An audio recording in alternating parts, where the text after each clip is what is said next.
En Málaga, en 1881, la ciudad despierta envuelta en una claridad suave, esa luz dorada que parece rozar las fachadas blancas y convertir las calles empedradas en un espejo cálido. El mar respira despacio al fondo, como si acompañara el nacimiento de un día importante. En una casa sencilla del barrio de la Merced, la vida se detiene un momento. Dentro, el olor a madera, a jabón y a telas recién lavadas llena el aire. Sobre una estantería reposan pinceles gastados, una paleta con restos de óleo y unas palomas disecadas que observan en silencio. Son los objetos de José Ruiz Blasco, profesor de dibujo y pintor. En la habitación iluminada por una ventana pequeña, María Picasso da a luz a su primer hijo. El bebé llora durante unos segundos y después queda quieto, como si escuchara algo que nadie más oye. José lo sostiene con manos temblorosas, María lo mira con un orgullo sereno. Ese niño, que aún no sabe lo que es el mundo, llevará el apellido de su madre, Picasso. Los primeros meses pasan entre calma y rutina. La casa es modesta, pero está llena de imágenes. Bocetos arrugados, cuadernos abiertos, cuadros a medio pintar. Pablo crece rodeado de ese universo silencioso. Cuando apenas sabe caminar, ya coge lápices, los mira, los golpea contra la mesa. Intenta dejar trazos torpes en cualquier papel que encuentra. A José le sorprende la fuerza con la que observa todo. No mira como un niño distraído, mira como si quisiera retener cada forma. Cuando la lluvia golpea las ventanas, Pablo sigue con la vista las gotas que se deslizan, intentando imitarlas después en un papel. Su mundo aún es pequeño, pero su mirada ya empieza a buscar caminos propios. A los 5 años, su padre le entrega sus primeros materiales de verdad. Hojas gruesas, un pequeño lápiz, un carboncillo. El niño se sienta y dibuja una paloma. No es perfecta, pero tiene algo, una intención, una postura que sorprende. José lo observa en silencio y entiende que ese gesto tan simple quizá es el inicio de algo que todavía no sabe nombrar. La infancia de Picasso comienza así, con luz, silencio y un lápiz que parecía esperarle desde antes de que naciera. Cuando la familia Ruiz Picasso llega a Coruña en 1891, todo cambia. La luz ya no es dorada ni cálida como en Andalucía. Aquí el cielo es gris, húmedo, y el viento parece cruzar las calles como una ola fría. Aún así, el pequeño Pablo mira todo con una curiosidad tranquila. Es un niño de 10 años que escucha más que habla y observa más que juega. Su nueva casa es más grande, con techos altos y un estudio donde su padre guarda modelos de yeso, paletas manchadas, cuadernos antiguos y herramientas que se han ido acumulando con los años. Ese rincón silencioso se convierte para Pablo en un santuario donde el tiempo parece detenerse. José Ruiz, que conoce el talento de su hijo, empieza a darle ejercicios más difíciles. Ya no son solo líneas o pequeñas figuras, ahora le pide que copie bustos, manos, perfiles. El niño se sienta frente al modelo con una concentración sorprendente. La luz entra de lado, suave, y el ruido del viento golpeando la ventana marca el ritmo de sus trazos. Pero lo más sorprendente no es lo bien que copia, sino lo rápido que comprende. A los 9 o 10 años, Pablo ya no dibuja como un niño, dibuja como alguien que ha vivido más tiempo. Sus trazos son firmes, su atención absoluta. Cuando trabaja, el mundo desaparece. Sobre la mesa se acumulan lápices cortos, carboncillos gastados y cuadernos llenos de páginas que ya anuncian lo que será su futuro. Los profesores de la Escuela de Bellas Artes se sorprenden. Algunos comentan en voz baja que nunca han visto un alumno tan joven con esa soltura. Otros dicen que es cosa del padre, que le enseña más de la cuenta. Pero Pablo no imita a su padre. Empieza a superar incluso aquello que José le muestra. En las tardes de lluvia, cuando la ciudad parece ensombrecida y todos se refugian a cubierto, Pablo sigue dibujando. Traza ojos, manos, curvas, sombras. No sabe aún que el arte le cambiará la vida. No sabe que está dejando atrás la infancia sin darse cuenta. Solo sabe que dibujar es la única forma que entiende para mirar el mundo. Así, entre viento, lápices gastados y luz fría, nace el niño que ya sabía todo lo que necesitaba saber, que su destino estaba en las líneas. En 1895, la vida de los Ruiz Picasso vuelve a cambiar. José recibe una plaza en la Escuela de Bellas Artes de Barcelona y la familia se traslada a la ciudad. Para Pablo, que apenas tiene 14 años, es un salto inmenso. Una ciudad vibrante, moderna, llena de cafés, artistas, ideas nuevas y un ritmo que nada tenía que ver con la calma gris de A Coruña. El joven entra a la Escuela de la Llotja casi sin esfuerzo. Sus profesores no pueden creer lo que ven. Un chico tan joven con una técnica tan madura. Copia modelos, retrata manos y cuerpos con una naturalidad que muchos adultos tardan años en alcanzar. José observa en silencio cómo su hijo avanza sin necesidad de empujarlo. Pablo trabaja horas y horas en su pequeño rincón de estudio. Barcelona es ruidosa, sí, pero cuando él dibuja, todo desaparece. En su cuaderno se acumulan rostros de compañeros, figuras rápidas hechas en tranvías, sombras que capta en segundos. Cada página parece contener una parte de su alma. A veces, José lo lleva al museo. Pablo se queda inmóvil frente a los cuadros de Fortuny. Rusiñol o Sorolla, estudiando los colores, las pinceladas, la luz. No mira como un estudiante. Mira como alguien que intenta descifrar un idioma antiguo y propio. Esos museos se convierten en su segunda escuela. Pronto Barcelona se queda pequeña para él, no porque la ciudad no tenga vida, sino porque Pablo siente algo dentro, una inquietud que lo empuja a buscar nuevos caminos. Le atraen los cafés llenos de bohemios, los estudiantes que discuten arte, los teatros, los músicos callejeros y ese ambiente moderno que respiraba libertad. Con sus primeros retratos logra algo más que reconocimiento. Consigue pertenecer a un grupo de jóvenes artistas que ven en él a un prodigio silencioso. A pesar de su juventud, hablan con él como si fuera un adulto más. Y Pablo escucha, absorbe, aprende. Cada amanecer lo encuentra dibujando y cada noche guarda un cuaderno nuevo lleno de ideas. La infancia ha quedado atrás. Ha empezado su vida como artista. A finales de 1897, Pablo toma una decisión valiente: dejar Barcelona y estudiar en la Real Academia de San Fernando en Madrid. Es joven, apenas tiene 15 años, pero siente dentro una fuerza que lo empuja a seguir creciendo. Madrid es una ciudad inmensa, elegante, llena de avenidas nuevas, palacios, museos, cafés y tranvías que recorren la ciudad como venas llenas de vida. Al llegar, todo lo observa con esa mirada inquieta que ya lo define. Las fachadas señoriales, los puestos callejeros, los carruajes, la mezcla constante de ruido y silencio. Madrid no tiene la claridad mediterránea de Málaga ni la bruma húmeda de A Coruña. Tiene una energía propia que parece hablarle. Pablo camina por las calles con un cuaderno bajo el brazo, dibujando cuanto ve. En la academia, sin embargo, no tarda en sentirse limitado. Los ejercicios son rígidos, tradicionales, repetitivos. Los maestros piden precisión, obediencia y técnica. Pablo ya domina eso. Él quiere avanzar, experimentar, romper reglas y, a pesar de su juventud, empieza a faltar a clases para refugiarse en otro lugar, el Museo del Prado. Allí descubre a Velázquez, un descubrimiento que lo sacude. Se queda inmóvil frente a las Meninas, intentando entender cómo es posible que un cuadro respire así.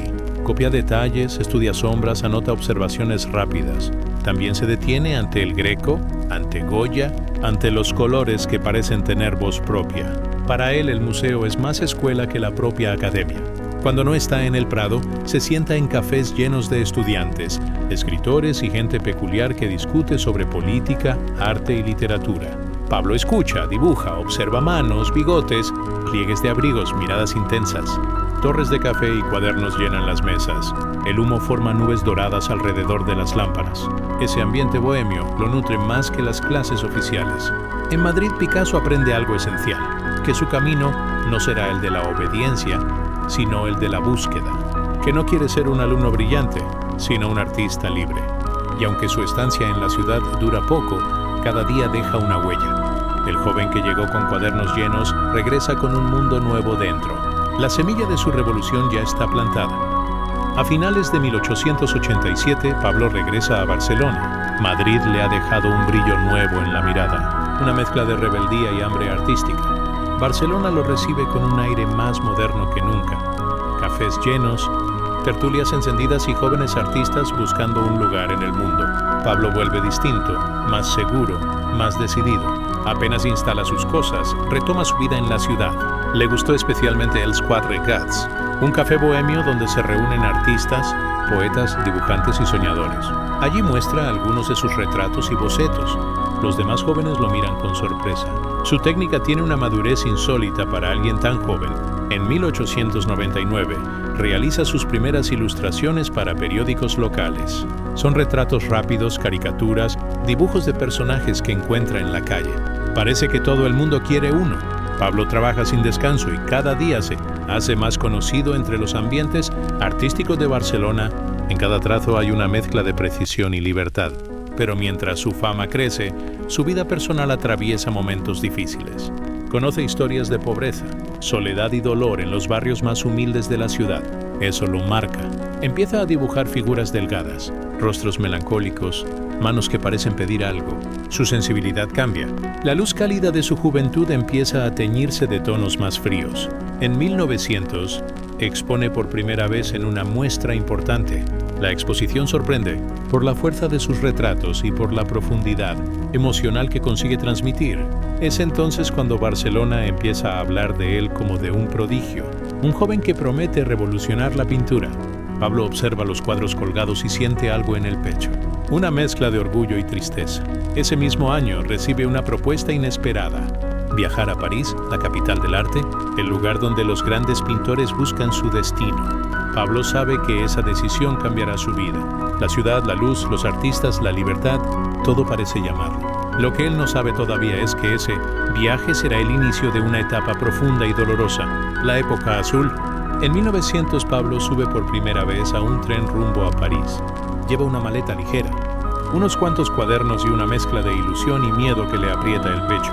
París es la capital del arte, el lugar donde cada pintor joven sueña con dejar su huella. Cuando el tren avanza, siente que su vida empieza de verdad. Al llegar, la ciudad lo deslumbra. Las avenidas anchas, los cafés llenos de humo, los puentes sobre el Sena, las farolas encendidas a cualquier hora. Todo parece vibrar. Es un mundo distinto, ruidoso, caótico, libre. Pablo observa cada detalle con la mirada rápida que lo acompaña desde niño. Pero la bohemia no es tan romántica como imaginaba. Comparte una habitación fría con amigos artistas. Duerme sobre colchones viejos y a veces apenas come.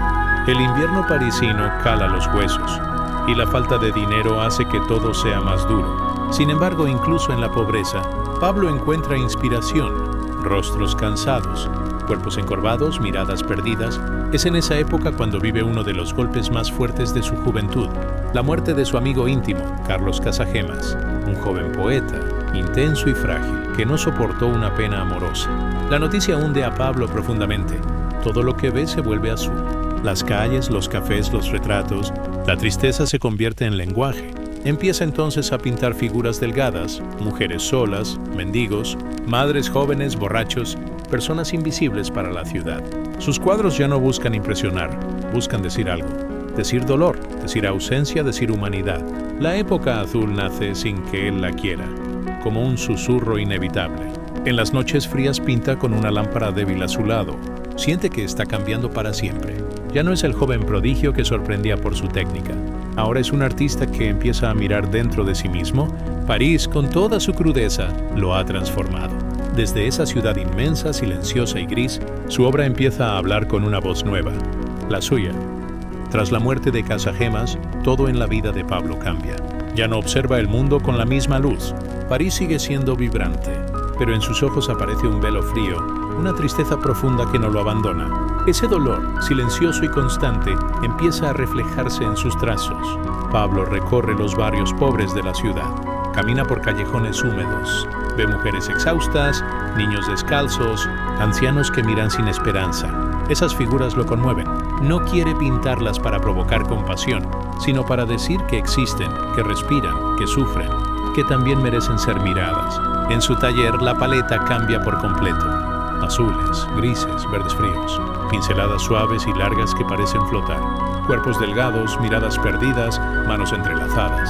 Cada cuadro es un susurro triste, una oración muda. A veces, mientras pinta, recuerda a Casagemas, su risa, su sensibilidad, su fragilidad. El rostro de su amigo aparece en sombras, en perfiles, en figuras recostadas. La muerte lo persigue, pero también lo empuja a crear. La época azul nace del luto, pero se transforma en un lenguaje universal. A pesar de la melancolía, Picasso no deja de trabajar. Visita hospitales, asilos, casas donde viven mujeres enfermas o abandonadas. Las observa con respeto, sin morbo, como si quisiera comprender un poco de su alma. Pinta madres jóvenes que abrazan a sus hijos, ancianos solos, prostitutas que esperan en silencio. Son escenas duras pero llenas de humanidad. La época azul es más que un estilo. Es un puente entre el dolor y la belleza, entre la tristeza y la dignidad. Y Picasso, todavía muy joven, descubre algo que marcará toda su vida. El arte no solo muestra lo que se ve, sino lo que se siente. Y él estaba sintiendo el peso del mundo. Después de años envuelto en sombras azuladas, algo empieza a cambiar en la vida de Picasso. La tristeza no desaparece del todo, pero se amansa, como una ola que se retira lentamente del borde del mar. Y en ese espacio que deja el dolor, empieza a entrar un poco de luz. En 1904 se instala en el Bateau Lavoir, un viejo edificio del barrio de Montmartre, lleno de artistas, músicos, poetas y bohemios. Es un lugar pobre, de paredes delgadas y suelos que crujen, pero también es el corazón de la creatividad parisina. Allí conoce a Fernande Olivier, una mujer fuerte, independiente, que pronto se convierte en su compañera y su influencia más cercana. Junto a Fernande, Picasso descubre algo que había olvidado: ternura. Empieza a pintar escenas más cálidas, más humanas. Aparecen figuras delicadas, cuerpos que se mueven con gracia, tonos rosados y anaranjados que iluminan la superficie de sus cuadros. Los acróbatas, los arlequines, las mujeres jóvenes, todos ellos parecen vivir en un mundo frágil y poético. Los saltimbanquis en especial lo fascinan. Son artistas errantes, viajeros que cargan su vida a cuestas, seres melancólicos y libres al mismo tiempo. Picasso ve en ellos un reflejo de sí mismo, alguien que no pertenece del todo a ningún lugar. Sus cuerpos delgados, sus miradas profundas y ese aire de fragilidad. La época rosa, a pesar de la pobreza del Bateau Lavoir, sus días se llenan de vida. Amigos que entran y salen, artistas que discuten a gritos, risas en los cafés cercanos, noches largas llenas de conversación y vino. Picasso empieza a vender algunos cuadros y por primera vez siente que está encontrando un estilo propio, una voz que combina melancolía y esperanza. La época rosa es un puente entre la oscuridad y la libertad. Es la transición entre la tristeza profunda de la época azul y el estallido creativo que llegará más adelante. Es un momento breve, frágil y luminoso. Picasso no lo sabe aún, pero está acercándose al punto donde cambiará la historia del arte para siempre. A mediados de 1906, Picasso siente otra transformación interior. La época rosa, tan frágil y luminosa, empieza a quedarse pequeña para él. El artista inquieto que lleva dentro busca algo más, una forma distinta de mirar el mundo, más profunda, más radical. Y esa búsqueda lo lleva a los museos etnográficos de París. Allí por primera vez observa máscaras y esculturas africanas. Queda fascinado. Esas formas geométricas, esos rostros alargados, esas estructuras que parecen romper la lógica del cuerpo humano lo conmueven de inmediato. No quiere imitarlas, quiere comprender qué verdad esconden. Empieza a experimentar con trazos más duros, líneas angulosas, sombras violentas. Los retratos ya no son suaves ni realistas. Tienen algo salvaje, primitivo, honesto. En 1907 conoce a Georges Braque, un artista tan inquieto como él. Ambos sienten que han tocado un límite del arte y que es hora de atravesarlo. Empiezan a reunirse casi cada día, a comparar bocetos, a desmontar figuras, a estudiar volúmenes como si fueran arquitectos de la realidad. Entre los dos nace una alianza que cambiará el arte europeo, el cubismo. Ese mismo año, en un estudio lleno de lienzos por todas partes, Picasso trabaja en un cuadro que será uno de los más importantes de la historia, Las señoritas de Aviñón. Una obra áspera, desigual, rota, violenta. Un cuadro que no busca agradar sino sacudir. Las figuras parecen fragmentos de cristal, los rostros, ecos de aquellas máscaras africanas que lo marcaron. Nadie había visto algo así. Cuando muestra el cuadro a sus amigos, las reacciones son intensas. Algunos quedan fascinados, otros lo odian, otros no lo entienden en absoluto, pero Picasso sabe que ha abierto una puerta que ya no se podrá cerrar, y que al otro lado de esa puerta empieza un nuevo lenguaje que él y Braque están inventando casi sin darse cuenta. En los meses siguientes, el taller se llena de experimentos, botellas descompuestas en planos, retratos que parecen tallados con cuchillas de aire. Picasso siente que, por primera vez, el arte no copia la realidad, la reconstruye. Su mundo cambia de forma, y él con él. Entre 1908 y 1912, Picasso y Braque trabajan como dos alquimistas del arte. Se ven casi cada día, se escriben cartas, se enseñan bocetos, se empujan mutuamente hacia territorios desconocidos. En esa época nace el cubismo analítico, una forma de mirar que desmonta y reconstruye la realidad, como si fuera un puzzle infinito. Los objetos ya no se pintan como se ven, sino como se piensan. Una botella, una guitarra o un rostro se convierten en planos superpuestos. Ángulos, sombras que parecen talladas en aire. Nada está quieto. Todo vibra, se fragmenta, se recompone. Es como ver el mundo desde muchos puntos de vista al mismo tiempo. En su estudio, Picasso trabaja con una concentración casi feroz. La paleta se llena de ocres, de marrones, de grises profundos. El color deja de importar. Lo que importa es la estructura, la esencia, la idea. Pinta y repinta, traza líneas, borra, reconstruye. El estudio es un caos de papeles rotos, guitarras incompletas y lienzos que parecen arquitecturas. A veces, Braque se une a él y pasan horas enteras analizando la forma de una simple taza. Le dan la vuelta, la dibujan desde arriba, desde abajo, desde un costado. Quieren mostrar todas sus caras al mismo tiempo. Es un juego, pero también una revolución silenciosa. La pintura occidental nunca había visto algo así. En esos años, Picasso comienza a incluir palabras, números y letras en los cuadros. Recortes de periódicos, sombras de madera, texturas imposibles.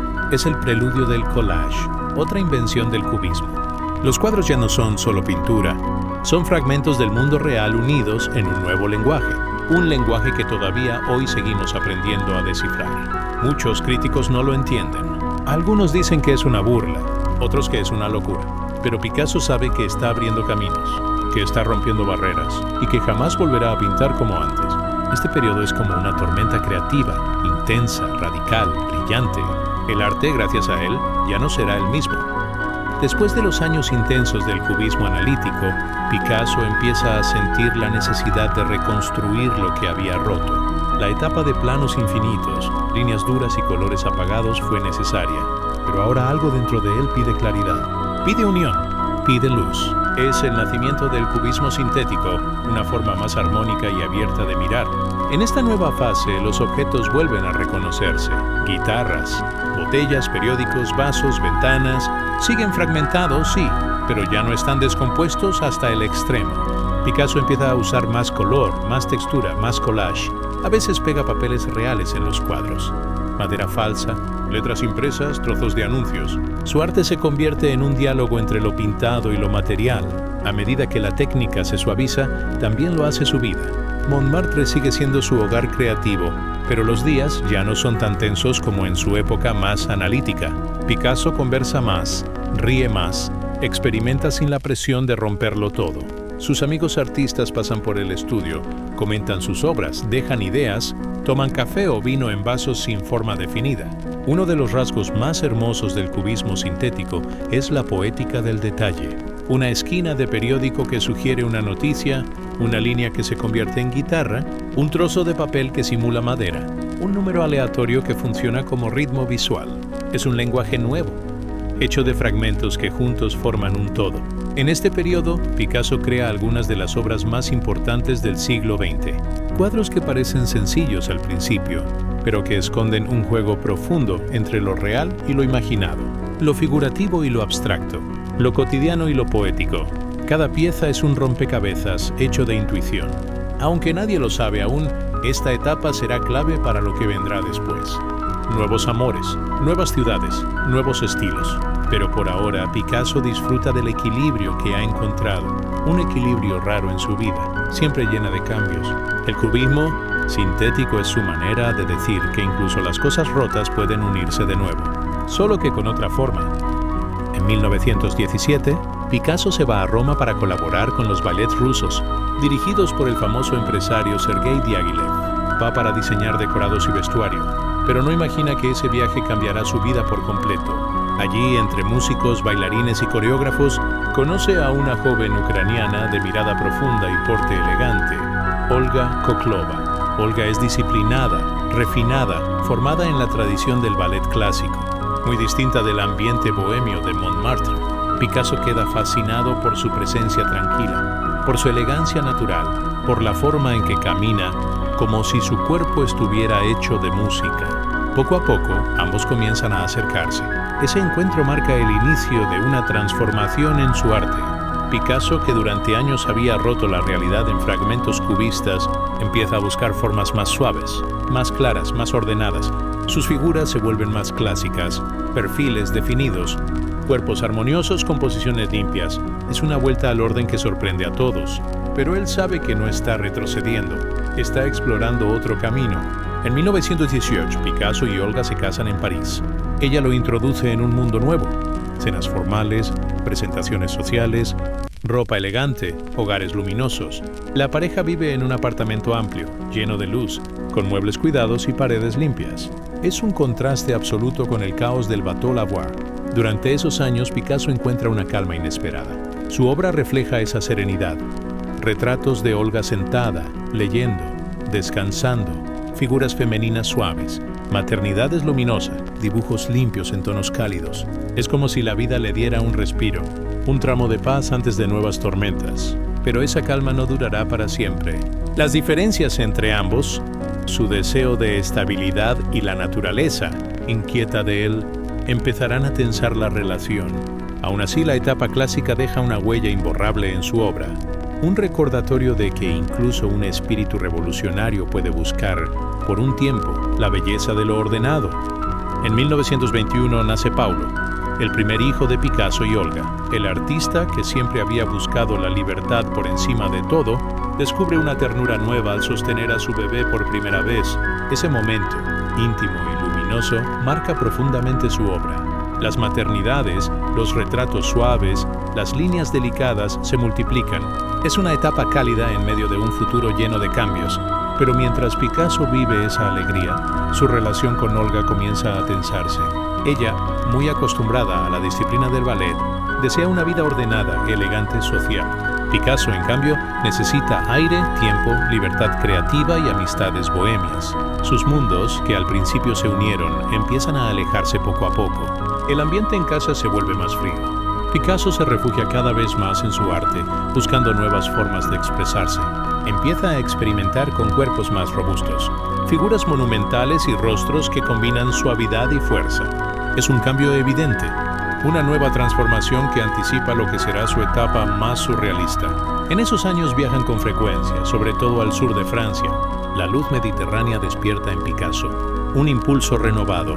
Vuelve a los colores intensos, a las sombras claras, al juego de volúmenes. Pinta playas, escenas familiares, retratos de Olga y Paulo, naturalezas serenas. Pero detrás de esa belleza, las tensiones siguen creciendo. El estudio se convierte en su refugio absoluto. Allí explora estilos nuevos, combina influencias clásicas con gestos más atrevidos y realiza retratos donde se percibe la distancia emocional con Olga. Rostros alargados, gestos rígidos, miradas que parecen mirar más allá de la persona retratada. El arte vuelve a decir lo que la vida calla. A finales de la década, Picasso ya no es el mismo hombre que se casó en 1918. Su espíritu busca nuevos caminos, nuevas pasiones, nuevos lenguajes. La etapa clásica comienza a desvanecerse, dejando paso a un periodo más libre, más intenso, más inquietante. El cambio ya está en marcha y nada podrá detenerlo. A finales de los años 20, Picasso siente que su vida está cambiando con fuerza. Su matrimonio con Olga, ya debilitado por tensiones y silencios, se convierte en una convivencia fría. Ambos viven juntos, pero cada día están más lejos. Durante este tiempo, Picasso vuelve a refugiarse en el arte, y en ese refugio encuentra un nuevo impulso inesperado. En 1927 conoce a Marie-Thérèse Walter, una joven francesa de mirada luminosa y sonrisa tranquila. Su presencia es ligera, espontánea, llena de vida. Muy diferente de Olga, cuya disciplina y rigidez habían marcado los últimos años del artista. Marie-Thérèse se convierte en una luz de aire fresco, y Picasso vuelve a sentir la pasión creativa. Este encuentro marca un giro radical en su obra.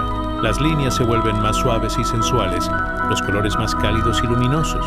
Las figuras femeninas se redondean, se alargan, se curvan con una libertad que no había aparecido desde hacía tiempo.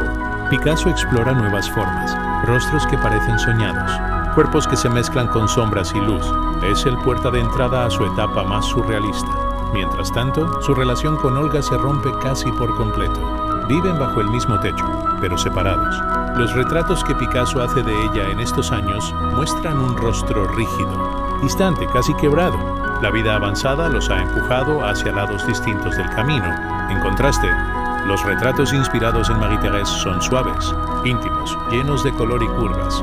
Ella se convierte en su musa secreta, la representación de su rostro. el óvalo perfecto, los ojos tranquilos, la forma redondeada del cuerpo. Se vuelve un símbolo de una nueva libertad creativa. Picasso pinta rápido, con intensidad, como si quisiera recuperar todos los años perdidos. Para el artista, esta etapa es una explosión de luz. Experimenta con formas casi oníricas, cuerpos divididos en colores, rostros dobles, perspectivas imposibles. La energía surrealista fluye sin límites. Picasso siente algo que llevaba años necesitando. Una vida nueva, un arte nuevo, un futuro abierto que estaba esperando a ser creado. Los años 30 llegan con una mezcla de belleza y tormenta en la vida de Picasso. Su mundo personal está dividido entre la calma que le da Marie-Thérèse y las tensiones que arrastra con Olga. Pero fuera de su estudio, Europa empieza a oscurecerse. Surgen dictaduras, crece el miedo. Aparecen los primeros signos de una guerra que pronto envolverá al continente. Picasso observa estos cambios desde París. Su arte, hasta entonces centrado en lo íntimo, comienza a llenarse de preguntas, de figuras más tensas, de composiciones inquietas. Los cuerpos se retuercen, los rostros se alargan, los colores se vuelven más duros. La estética surrealista se mezcla con un sentimiento de amenaza que se respira en el ambiente. A la vez, Marie-Thérèse se convierte en un faro cálido dentro de ese entorno incierto. Su presencia luminosa y tranquila inspira retratos suaves, llenos de curvas, colores rosas y violeta. Pero incluso esos cuadros tienen un trasfondo inquietante. La belleza convive con la tensión histórica. En 1936 estalla la Guerra Civil Española. Picasso, aunque vive en Francia, siente el golpe profundamente. Recibe noticias de su tierra, de su gente, de la violencia que destruye pueblos enteros. Su tristeza es silenciosa, pero su obra empieza a gritar lo que él calla. Figuras angustiadas, ojos que parecen llamas, cuerpos dislocados. Ese mismo año, el gobierno republicano español le nombra director del Museo del Prado, aunque sea un título simbólico. Para él es un honor enorme, un lazo profundo con su país en plena tragedia. Y poco después llega el encargo que cambiará su vida. Un mural para el pabellón español de la Exposición Internacional de París de 1937. No sabe aún que ese mural se convertirá en una obra eterna. Picasso siente que ha llegado el momento de hablar, de transformar el dolor de su pueblo en un grito universal. Empieza a llenar cuadernos de bocetos con figuras desgarradas, madres que lloran, caballos heridos, luces violentas. Sin saberlo, está dando los primeros pasos hacia Guernica, una de las obras más poderosas del siglo XX. La primavera de 1937 marca un punto sin retorno en la vida de Picasso. El 26 de abril, la pequeña villa vasca de Guernica es bombardeada de manera brutal. Las imágenes llegan a París como un puñal, casas ardiendo, madres corriendo entre los escombros, animales mutilados, familias enteras llorando frente a lo que ya no existe. Picasso queda paralizado al enterarse. Él, que siempre había evitado hablar abiertamente de política, siente de pronto que el silencio ya no es una opción. Durante días camina por su estudio sin poder pintar nada más. La tragedia le recorre el cuerpo como una electricidad amarga. Cada noticia que llega desde España es un golpe. El encargo del mural para el pabellón español, que hasta ese momento no tenía una dirección clara, adquiere de pronto un nuevo sentido. Picasso se da cuenta de que ese espacio en blanco es ahora un deber, una responsabilidad moral.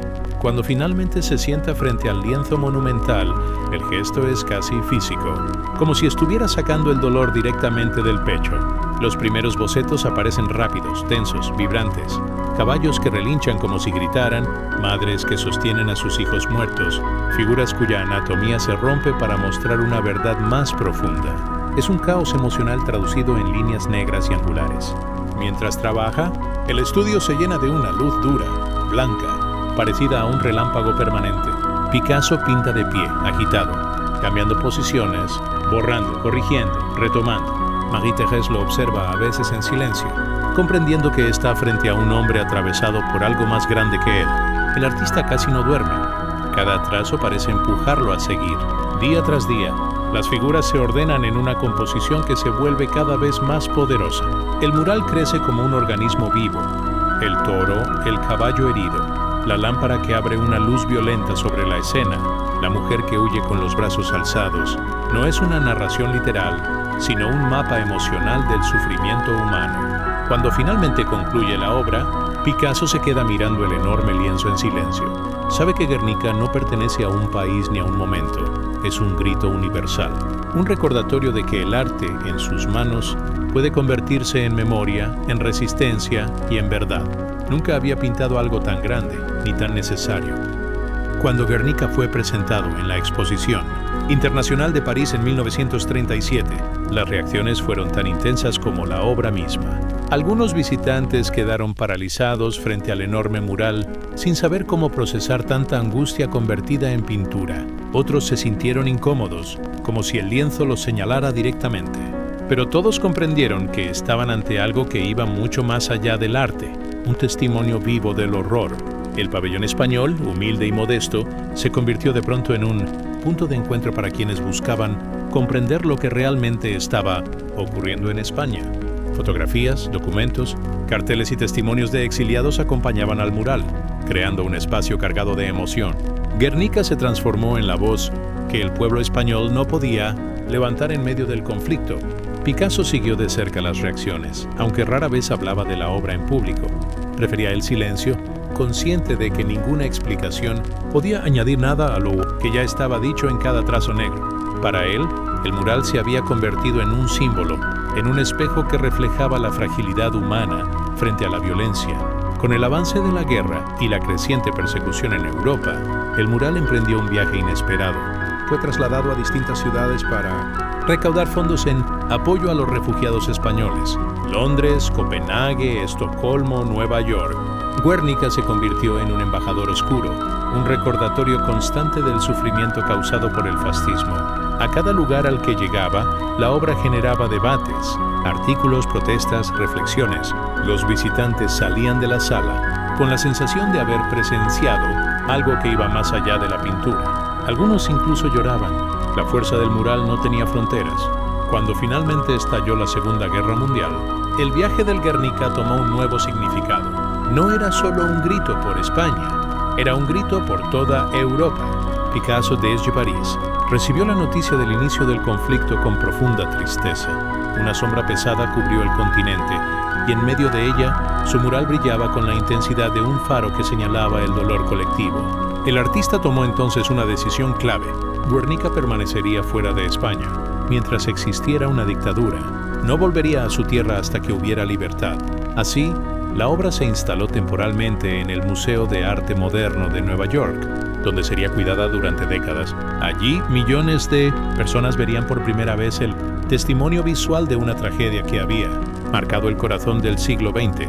Para Picasso, Guernica ya no era solo un mural, era un símbolo de resistencia, un recordatorio de que el arte puede alzar la voz cuando los pueblos no pueden hacerlo, y que, incluso en los tiempos más oscuros, una obra puede convertirse en memoria, luz y advertencia para las generaciones futuras. Mientras Guernica encontraba un refugio en Nueva York, Picasso permanecía en París durante la Segunda Guerra Mundial. Fue un periodo extraño para él, un artista mundialmente conocido viviendo en una ciudad ocupada. Los nazis lo vigilaban, pero no podían tocarlo. Su fama era demasiado grande, incluso para ellos. Picasso trabajaba en silencio, cerrando ventanas, encendiendo pequeñas lámparas, intentando que el mundo exterior no devorara su espíritu creativo. Durante esos años oscuros, su estudio se convirtió en un refugio. Siguió pintando naturalezas muertas, retratos distorsionados y figuras intensas que reflejaban el peso de la guerra. Las líneas eran más duras, los colores más contenidos. Todo parecía respirar una tensión silenciosa. Aún así, Picasso nunca dejó de crear. Era su manera de resistir. Su vida personal, sin embargo, volvió a bifurcarse. En 1943 conoció a una joven pintora llamada Françoise Gillot. Brillante, fuerte e independiente, Françoise no era una musa pasiva, era una artista completa, con ideas propias, y eso fascinó a Picasso. Con ella llegaría una etapa llena de luz, de colores vivos, de escenas familiares y maternidades vibrantes.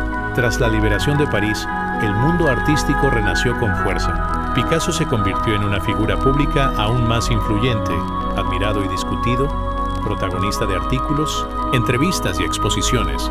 A medida que el tiempo avanzaba, su obra cambiaba nuevamente de dirección. Se volvió más alegre, más espontánea, más cercana a la vida cotidiana. En 1947 nacieron Claude y, unos años más tarde, Paloma, hijos de Picasso y Françoise.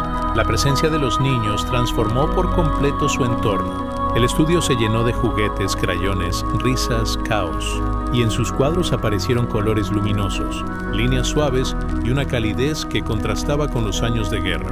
Picasso disfrutaba de la vida doméstica, pero seguía siendo un torbellino creativo. Dibujaba sin parar, probaba cerámicas, hacía grabados, experimentaba. Cada día parecía abrir una puerta nueva. Françoise, inteligente y observadora, lo acompañaba pero también marcaba su propio camino, algo que Picasso admiraba y temía por igual. A finales de los años 40 y comienzos de los 50, Picasso se convirtió en un símbolo mundial de libertad creativa.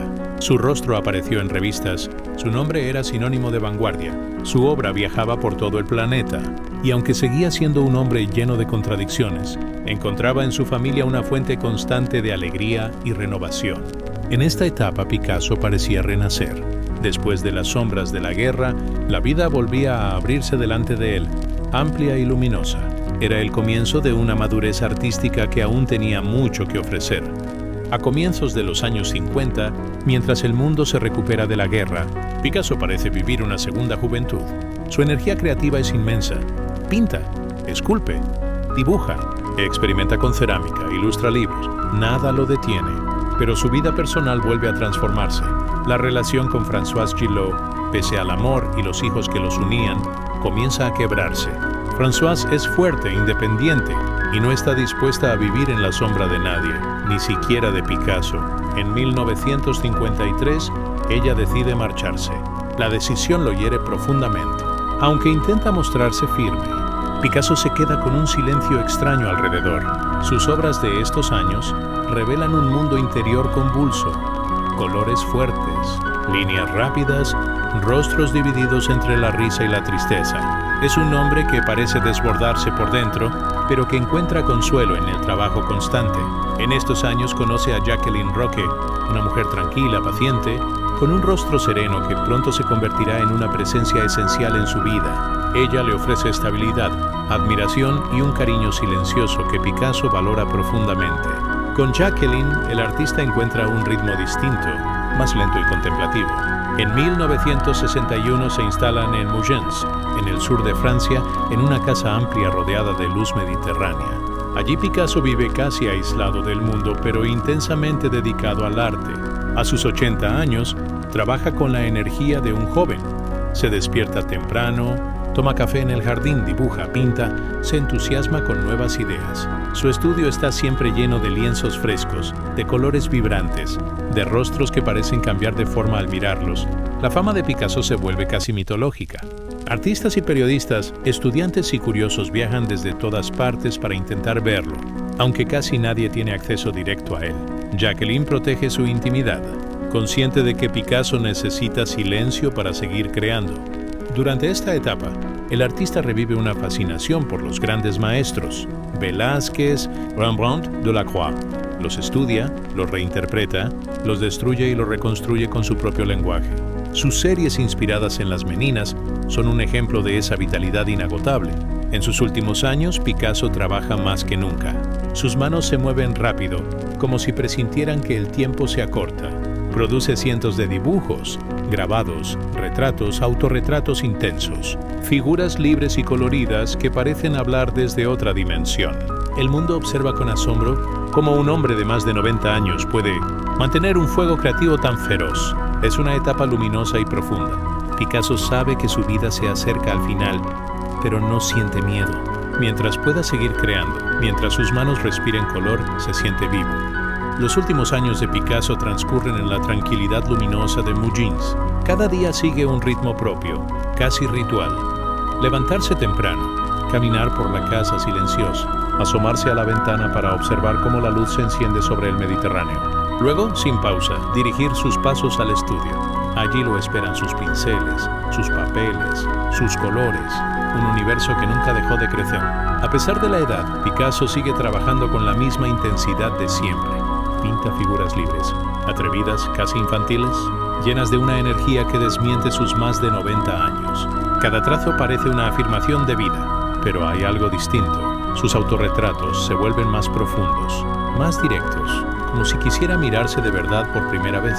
Con Jacqueline a su lado, la casa se mantiene serena. Ella controla las visitas, protege su tiempo, cuida su salud, pero Picasso, aún así, siente que el cuerpo empieza a hablar en un idioma lento, cansado. No se queja, simplemente continúa creando, consciente de que cada día puede ser el último. En 1963, la primavera llega suave a Mougins. Picasso la recibe trabajando como siempre, rodeado de pinceles y telas. Pero también se detiene más a menudo frente a la ventana. Observa la luz, el paso del tiempo, el silencio de la casa. Parece mirar la vida desde fuera, como si ya se estuviera despidiendo de ella. El 8 de abril, rodeado de sus seres más cercanos, Picasso muere a los 91 años. No deja discursos ni grandes palabras finales. Deja algo más profundo, un océano de obras, una vida entera entregada al arte y una huella imposible de borrar. La noticia viaja por el mundo como un latido inmenso. Museos, artistas, estudiantes, periodistas, todos sienten que ha desaparecido algo irrepetible. En París, en Londres, en Nueva York, se organizan homenajes improvisados. Muchos lloran, otros simplemente guardan silencio frente a una de sus obras. Parece que el mundo entero se detiene un momento para escucharlo por última vez. Mientras tanto, en Mougins, el estudio queda exactamente como él lo dejó. Pinceles aún húmedos, platos de color sin limpiar, bocetos esparcidos, obras inacabadas. Es como si Picasso hubiera salido un instante y fuera a regresar. Pero esa ausencia silenciosa lo dice todo. Con su muerte no termina una vida, empieza una leyenda. Picasso se transforma en un espejo para todo artista, en una pregunta constante, en una chispa que nunca se apaga. Su obra sigue viva, inquieta, desafiante, igual que él. Hay vidas que parecen extenderse más allá de sus propios límites, vidas que no terminan cuando el corazón se detiene, porque siguen respirando en la memoria, en la mirada de quienes las descubren más tarde, o en las obras que dejaron dispersas por el mundo. La de Pablo Picasso es una de ellas. Mucho después de su muerte, sus cuadros siguen viajando. Las personas se detienen frente a ellos, observan las líneas imposibles, los colores indomables, las figuras que parecen hablar un idioma propio.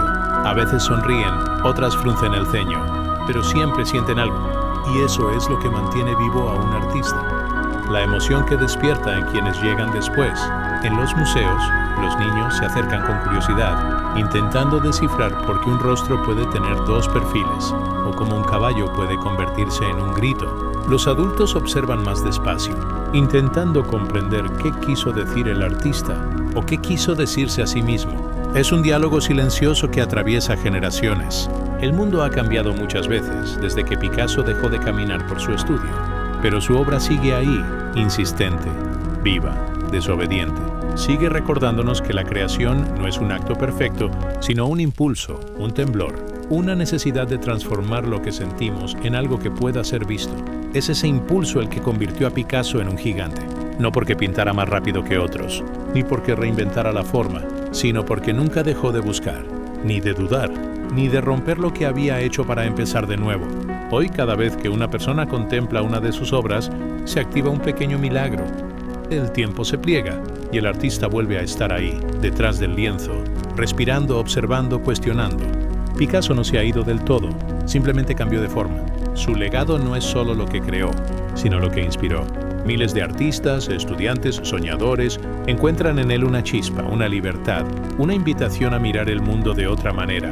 Cuando se habla de Picasso, no se habla solo de un pintor, se habla de un universo entero que sigue expandiéndose, de una vida que nunca tuvo miedo de avanzar, de equivocarse, de romper, de volver a empezar. Al final, eso es lo que permanece, la certeza de que el arte puede trascenderlo todo, incluso al propio artista.